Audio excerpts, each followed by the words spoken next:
Good morning. कैसे हो बेटा? ये हमने तुमको फर्स्ट चैप्टर ये लिविंग वर्ल्ड हमने बताया था, एक क्राइटेरिया दिया था कि इतना डाइवर्स फॉर्म ऑफ लाइफ है इस अर्थ पे, और उसमें देखे थे कि अभी तक तुम्हारा 1.5 to 1.7 स्पेसिस डिस्कवर्ड हो चुका है और अभी बहुत बाकी है। ठीक है, तो अब अगर मान लो सपोज करो 1.7 मिलियन स्पेसिस को अगर एक एक करके अगर सबका कैरेक्टर अगर पढ़ा जाए तो आपको तो 2 3 4 जनरेशन लग जाएगा। तो उसी प्रॉब्लम को सॉर्ट आउट करने के लिए क्या किया तुमने? क्लासिफिकेशन। फर्स्ट चैप्टर में हमने बताया था आपका टैक्सोनॉमी, और उसी में क्या किए थे? कैटेगरी बनाए थे। किंगडम था, फाइलम था, क्लास था, ऑर्डर, फैमिली, जीनस, स्पेसिस। तो ये रैंक दिए थे। तो किसके आधार पे? On the basis of the similar और डिसिमिलर कैरेक्टर के आधार पे क्या किए? डिफरेंट लिविंग थिंग को एक ग्रुप में आप बांटे हो। सेकेंड चैप्टर में आप पढ़ोगे कि क्लासिफिकेशन कैसे किया गया है। तो यहां पर अब ये साइंटिफिक ढंग से तुम्हारा क्लासिफिकेशन होगा। तो सेकेंड चैप्टर जो तुम्हारा है वो बायोलॉजिकल क्लासिफिकेशन। तो बायोलॉजिकल क्लासिफिकेशन में देखो क्या होता है, सो देखो पहले।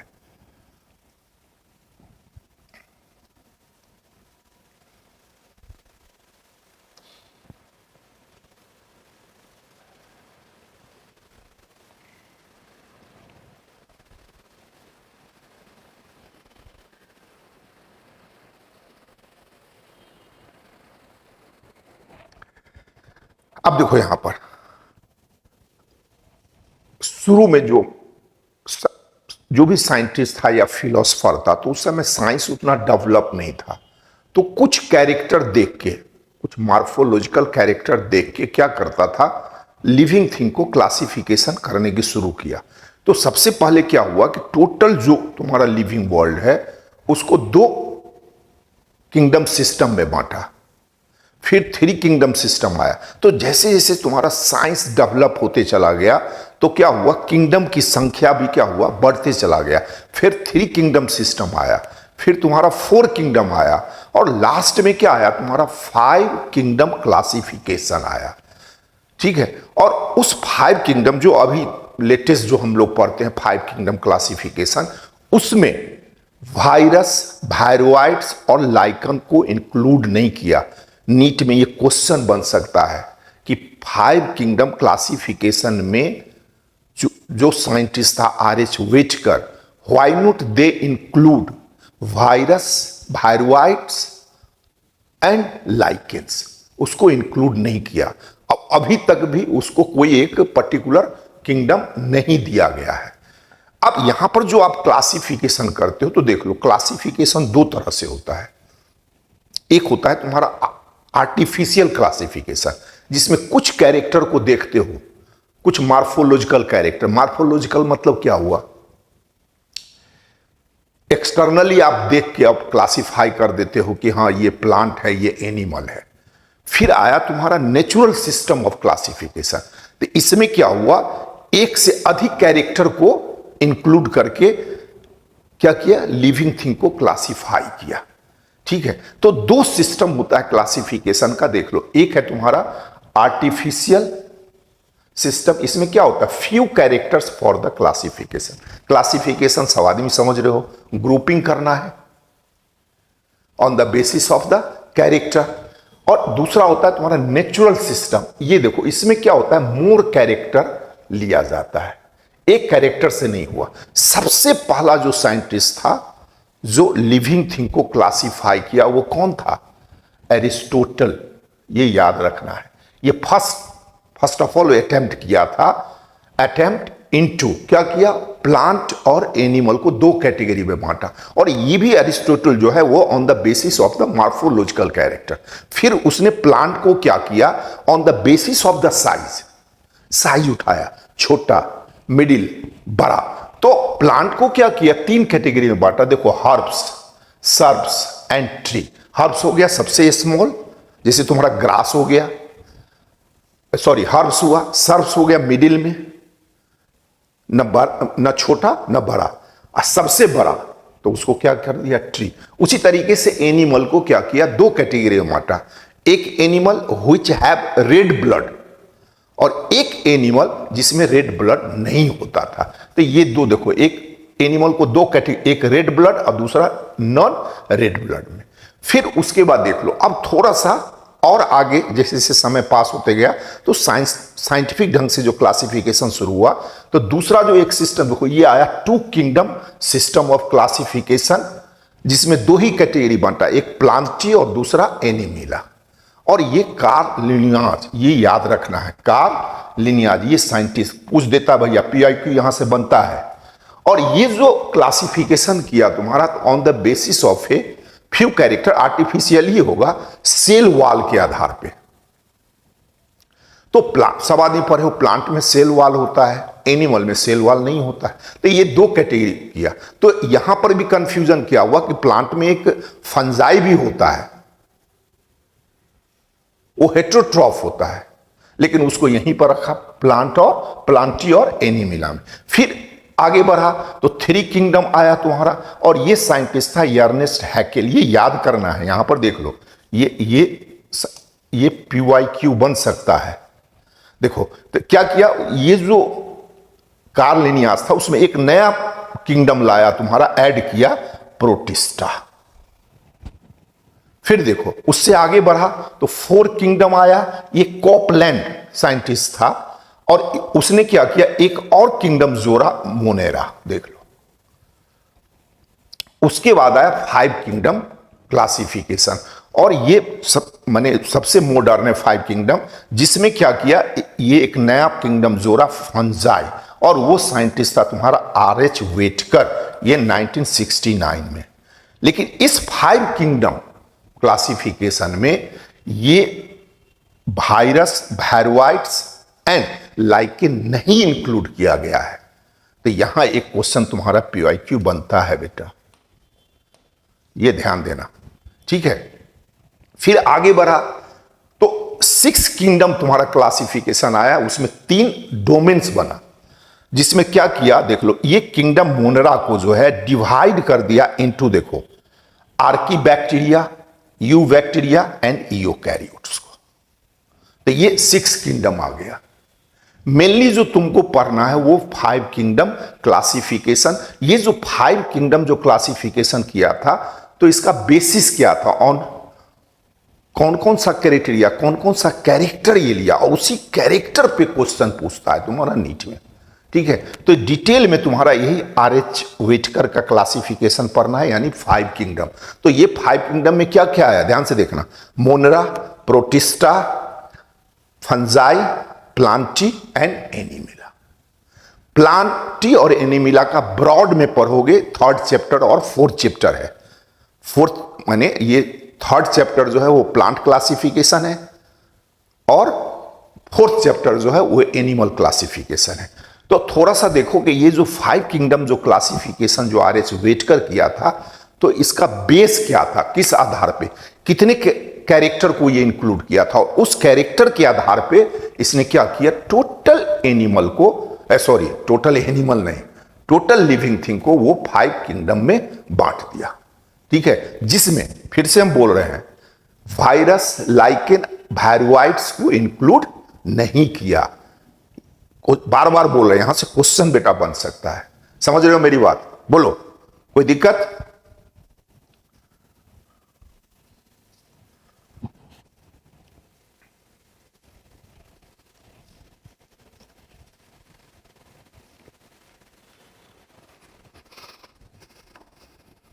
ये देख लो,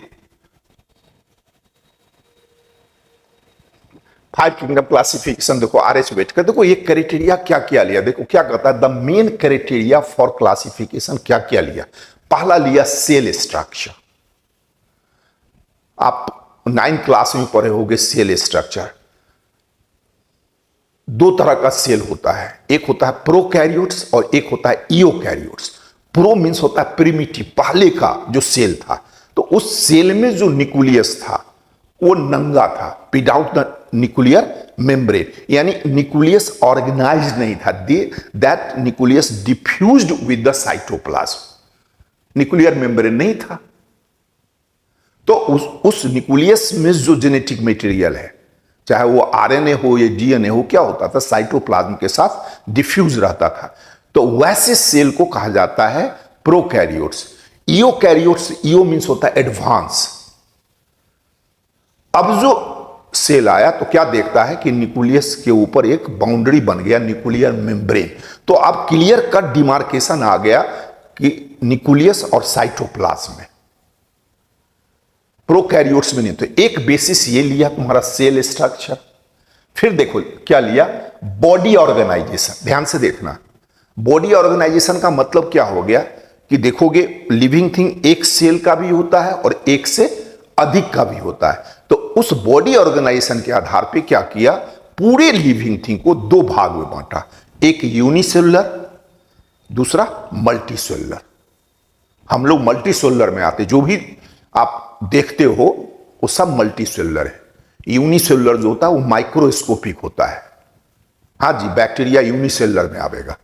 फिर देखो तीसरा जो क्राइटेरिया लिया, मोड ऑफ न्यूट्रिशन। ध्यान से देखो, ब्रॉडली जो है मोड ऑफ न्यूट्रिशन, सब आदमी पढ़े हो, दो ही तरह का होता है। आउटोट्रॉफ, आउटोट्रॉफ का मतलब क्या हो गया, living thing which make own food. जैसे तुम्हारा ग्रीन प्लांट हो गया, वो फूड के लिए किसी दूसरे पे डिपेंडेंट नहीं रहता है। एक होता है हेटेरियोट्रॉफ या हेटेरोट्रॉफ बोलते हो, तो वो फूड के लिए क्या होता है, दूसरे पे डिपेंडेंट रहता है। माने it means those living thing who eat readymade food. और इसी आउटोट्रॉफ और हेटेरोट्रॉफ में देखोगे बहुत सा और भी टाइप आता है, लेकिन ब्रॉडली जो है दो कैटेगरी बांटा है, ऑटो और हेटेरोट्रॉफिक। इसी में देखोगे डाइवर्स मोड ऑफ न्यूट्रिशन होता है। ये नीट में बराबर क्वेश्चन पूछता है, diverse form of the nutrition. Diverse form का मतलब क्या हुआ, वो ऑटोट्रॉफ भी होगा, ऑटोट्रॉफ में और भी देखोगे केमोट्रॉफिक होता है, फोटोसिंथेटिक होता है, तुम्हारा हेटेरोट्रॉफिक पैरासाइट भी होता है। तो वो मिक्सिंग होता है। दूसरा देखो ये रिप्रोडक्शन लिया। अब सवादी पढ़े हो, रिप्रोडक्शन में दो ही चीज होता है, या तो एसेक्सुअल होगा या तो सेक्सुअल होगा। और लास्ट देखो ये लिया फाइलोजेनेटिक रिलेशनशिप। ये फाइलोजेनेटिक रिलेशनशिप का मतलब क्या होता है कि एक जो आप क्लासिफिकेशन जो कर रहे हो, किंगडम जो किए, तो उस किंगडम, एक किंगडम से दूसरे किंगडम से क्या कोरिलेशन है, इसी को इवोल्यूशन कहा जाता है। कहते हो ना कि इस अर्थ पे पहले कोई एक लिविंग थिंग आया और उसी एक लिविंग थिंग से क्या हुआ, ये जो डाइवर्स फॉर्म ऑफ लाइफ देखते हो, उसी एक लिविंग, तो कुछ तो सिमिलरिटी होगा जिसके आधार पे आप कह सकते हो कि हाँ ये इससे ओरिजिन हुआ, ये इससे ओरिजिन हुआ। जिसे हम लोग में कहते हो ना कि हाँ ये ग्रैंडफादर है, फादर है, ये सन है, फिर उसके नीचे जनरेशन जाओ, तो एक को रिलेशन जो जोड़ते हो, मेरी बात समझ रहे हो, को रिलेशन जोड़ते हो, तो उसी को कहा जाता है फाइलोजेनेटिक रिलेशनशिप। हाँ सही बोल रहे, इवोल्यूशनरी रिलेशनशिप भी कहा जाता है। तो ये देख लो मेनली जो है तुम्हारा ये 5 क्राइटेरिया RH वेटकर लिया था और उसके आधार पे क्या किया, टोटल लिविंग थिंग को 5 किंगडम में बांटा। अभी पहला ही बन रहा है टेक्सोनोमिक कैटेगरी में, देखो अभी किंगडम में पर हो तुम, मेरी बात समझ रहे हो। अब यहां पर देख लो ये जो क्राइटेरिया लिया था, तो देख लो इसमें एनसीईआरटी में दिए हुआ है,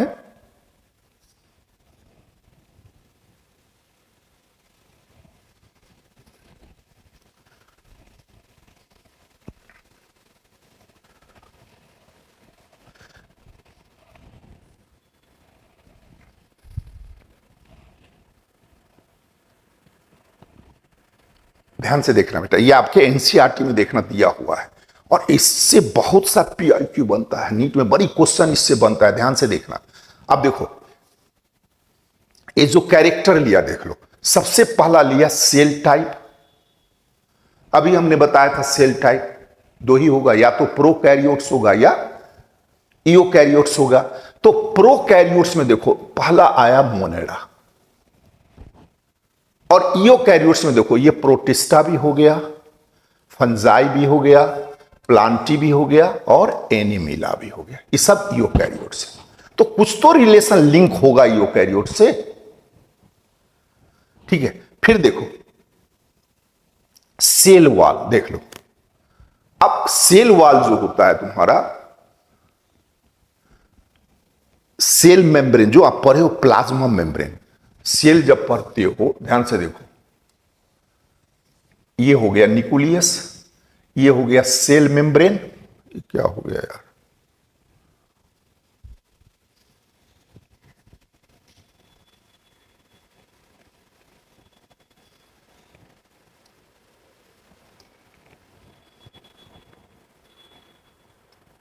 टेक्निकल फॉल्ट में था।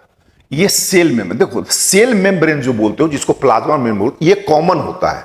अब इसके ऊपर जो लेयर होता है उसी को सेल वॉल कहा जाता है।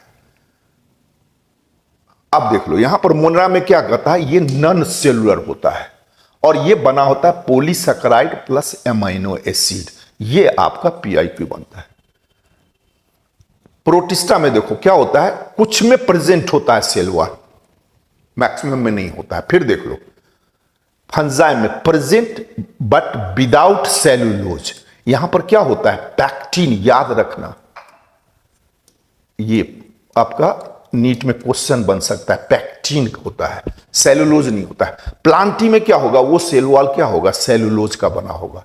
एनिमिला में सेल वॉल नहीं होता है। फिर आ जाओ देखो न्यूक्लियर मेम्ब्रेन, तो प्रोकैरियोट, अब ये बोले प्रोकैरियोट्स का मतलब ही होता है विदाउट न्यूक्लियर मेम्ब्रेन, तो क्या होगा यहां एब्सेंट होगा। यूकैरियोट देखो एडवांस, प्रेजेंट होगा, प्रेजेंट होगा, प्रेजेंट होगा, प्रेजेंट होगा। बॉडी ऑर्गेनाइजेशन देखो, ये सेलुलर है, यानी सेलुलर बोले तो यूनिसेलुलर, एक ही सेल का। तो ये मोनरा और प्रोटिस्टा क्या होता है, यूनिसेलुलर होता है। फर्क क्या होता है, मोनरा में क्या होता है प्रोकैरियोट्स होता है और प्रोटिस्टा में क्या होता है यूकैरियोट्स, और ये दोनों एक ही सेल का है। तो इसको कह सकते हो कि ये माइक्रोस्कोपिक हो गया, यानी माइक्रोब्स के कैटेगरी में आ जाता है। वायरस भी माइक्रोब्स में आता है, वायरोइड्स भी माइक्रोब्स में आता है, लाइकेंस भी आता है, लेकिन आर.एच. वेटकर उसको इंक्लूड ही नहीं यहां पर किया। अब क्यों नहीं इंक्लूड किया उसका हम रीजन बताएंगे, ठीक है, वो आगे पढ़ाएंगे तुमको, वायरस वायरोइड जानोगे। अब देखो यहां देखो प्रेजेंट होगा, ये मल्टीसेलुलर होगा, लेकिन यहां पर देखो फंजाई में क्या होता है लूज टिश्यू होता है। यहां देखो अब थोड़ा सा क्या हुआ, ऑर्गेनाइजेशन बढ़ते गया, सेल्स मल्टी सेलुलर होगा तो सेल से नंबर ऑफ सेल बना तो टिश्यू बना, लेकिन टिश्यू ऑर्गेनाइज नहीं है, अभी लूज ही है। अब क्या हुआ, वो टिश्यू ऑर्गेनाइज होकर क्या बना दिया, ऑर्गेन बना दिया। तो देख लो ये आ गया प्लांटी में, सेम चीज क्या हो जाएगा एनिमल के केस में। अब ये आ जाओ मोड ऑफ न्यूट्रिशन, ये मोनरा में जितना माइक्रोब्स है तुम्हारा सब इसी में आता है। बैक्टीरिया इसी मोनरा ग्रुप में आता है, ठीक है। मोड अपने देखो, अब ये जो मोनरा देखो ऑटोट्रॉफिक होता है, केमोसिंथेटिक, फोटोसिंथेटिक, हेट्रोट्रॉफिक, देखो सेप्रोफाइट भी होता है और पैरासाइट भी होता है। सेप्रोफाइट का मतलब क्या हो गया, living thing which it spoil rotten food, माने जो सड़ा है, सड़ा का मतलब क्या हो गया डिकम्पोजिशन हो चुका है। तो इस टाइप के लिविंग थिंग में क्या होगा, जो सेप्रोफाइट होगा, फाइट का मतलब होता है प्लांट से रिलेटेड, और जोइक लगा दोगे तो वो एनिमल हो जाएगा सेप्रोजोइक, जो लिविंग थिंग स्पॉइल फूड को खाता है, रोटेन डेड फूड मटेरियल खाता है। तो ध्यान से देखोगे मोनरा क्या है, देखो ना कितना मोड ऑफ न्यूट्रिशन है। तो इसी को कहा जाता है डाइवर्स मोड ऑफ न्यूट्रिशन। तुम्हारा नीट में ये क्वेश्चन पूछा था, याद करना, क्या बोलोगे इसको, डाइवर्स मोड ऑफ न्यूट्रिशन, याद रखना ये, ठीक है। प्रोटिस्टा देखो ऑटोट्रॉफिक है, फोटोसिंथेटिक है, हेट्रोट्रॉफिक दोनों है, लेकिन फंजाई में देखो हेट्रोट्रॉफिक देख लो, प्लांट में देख लो है, फंगस का बहुत सा कैरेक्टर प्लांट से मिलता है, लेकिन ये क्या होता है हेट्रोट्रॉफिक होता है, या तो सेप्रोफाइटिक होगा या पैरासाइट होगा। प्लांटिया देखो एकदम टोटली क्या होगा ऑटोट्रॉफिक यानी फोटोसिंथेटिक, और ये जो एनिमिला है ये हेटेरोट्रॉफिक होता है, ध्यान से देखो। और इसी में देखो होलोजोइक भी होता है और सेप्रोफाइट्स या पैरासाइट भी हो सकता है। ये हेटेरोट्रॉफिक का ही ये डिवीजन है तुम्हारा। हेटेरोट्रॉफिक को 3 कैटेगरी में बांटता है तुम्हारा। होलोजोइक का मतलब क्या हो गया, जो पूरे फूड को खाता है, वो अंदर तोड़ता है। सेप्रोफाइट या सेप्रोजोइक का मतलब क्या हो, पहली फूड जो है आधा डिकम्पोज हो चुका है, टूट चुका है। अब पैरासाइट का मतलब क्या होता है कि they eat digested food, they does not need of the digestion, उसको डाइजेशन की जरूरत नहीं है। तो वैसे लिविंग थिंग को पैरासाइट कहा जाता है। जैसे तुम्हारा हेड लाइस हो गया, मस्क्यूटो हो गया। मस्क्यूटो में डाइजेस्टिव सिस्टम नहीं होता है बेटा, वो तो आपका ब्लड सक करता है ना। तो ब्लड में क्या होता है, आपका डाइजेस्टेड फूड, ब्लड में क्या होता है, glucose, amino acid, fatty acid, तो वो तो ऑलरेडी डाइजेस्टेड है। तो उस टाइप का जो एनिमल होता है तो उसको कहा जाता है पैरासाइट। तो ये यहां पर देख लो, इतना क्वेश्चन तुम्हारा नीट में बनता है। समझ में आ रहा है मेरी बात। अब इसके बाद देखो एक एक करके इसमें पढ़ोगे, मोनरा का थोड़ा सा कैरेक्टर पढ़ोगे, एग्जाम्पल पढ़ोगे। उसी तरीके से प्रोटिस्टा में क्या है, थोड़ा सा आगे भी फॉर्दर किंगडम से आगे भी बढ़ोगे, फिर फंजाई के बारे में पढ़ोगे। लेकिन ये प्लांटी और एनिमिले का ब्रॉड में तुमको 3rd और 4th चैप्टर में पढ़ना है क्लासिफिकेशन। प्लांटी 3rd चैप्टर है, एनिमिला तुम्हारा 4th चैप्टर है। समझ में आया। तो बायोलॉजिकल क्लासिफिकेशन का देख लो, यही मेन बेसिस है। अब हम इसमें जो आपको आगे जो बताएंगे तो क्या बताएंगे, ये मोनरा के बारे में बताएंगे, प्रोटिस्टा के बारे में बताएंगे, फंजाई के बारे में बताएंगे, और थोड़ा सा नॉलेज तुमको देंगे वायरस, वायरोइड, पेरियोन्स में क्या डिफरेंस होता है और लाइकेंस क्या होता है, जो आर.एच. वेटकर अपने क्लासिफिकेशन में इसको इंक्लूड नहीं किया था। मैं बार बार इसलिए बोल रहा हूं बेटा कि क्वेश्चन यहां से बनता है। समझ में आया।